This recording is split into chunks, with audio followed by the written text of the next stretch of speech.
नरेंद्र मोदी के नेतृत्व में केंद्र सरकार ने 11 साल पूरे कर लिए हैं। 26 मई 2014 को शुरू हुई इस यात्रा को अब 11 साल हो चुके हैं। इस मौके पर सरकार द्वारा महिलाओं, दलितों, आदिवासियों और ओबीसी वर्ग के लिए शुरू की गई विशेष योजनाओं की जानकारी दी गई है। इसी क्रम में प्रधानमंत्री नरेंद्र मोदी की सरकार ने जनता के लिए जो काम किए हैं उन्हें आम लोगों तक पहुंचाने के उद्देश्य से आज भाजपा विधायक श्वेता महाले की अध्यक्षता में प्रेस कॉन्फ्रेंस आयोजित की गई थी। 11 वर्ष मोदीजींनी जे कामं केलेली आहेत, जे लोककल्याणकारी निर्णय घेतलेले आहेत, ज्या पद्धतीच्या योजना आणलेल्या आहेत, त्या सगळ्या योजना ह्या गोरगरीब जनतेपर्यंत पोहोचल्या पाहिजेत. आणि ते पोहोचवण्याचं खूप चांगलं माध्यम तुम्ही आहात. आज आपण बघतोय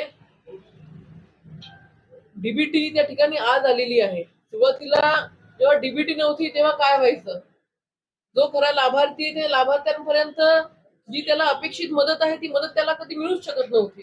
परंतु मोदीजींनी डीबीटी आणलं आणि डीबीटीच्या माध्यमातून कुठे आमदाराची शिफारस लागत नाही, खासदाराची शिफारस लागत नाही, कुठे ग्रामसेवक नाही, तहसीलदार नाही.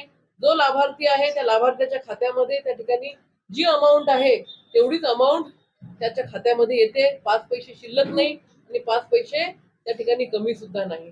काँग्रेसच्या काळामध्ये प्रचंड भ्रष्टाचार त्या ठिकाणी होते. बोफोर्स असेल, कोयला घोटाळा असेल, कितीतरी घोटाळे त्या ठिकाणी निघत होते.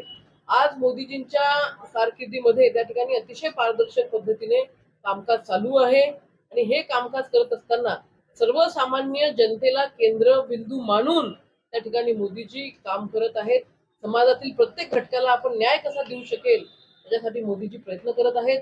मला आजही मोदीजी जेव्हा जेव्हा संसदमध्ये निवडणुका झाल्यानंतर जेव्हा पंतप्रधान पदाची शपथ घेतात आणि शपथ घेऊन जेव्हा ते पहिल्यांदा संसदेमध्ये जातात तेव्हा प्रत्येक वेळेला आठवतं की सगळ्यात पहिले मला वाटते असे पंतप्रधान आपण भारतीय जनता पार्टीच्या माध्यमातूनच पाहिलेले आहेत की ज्यांनी पहिले संविधानाचं पूजन केलं.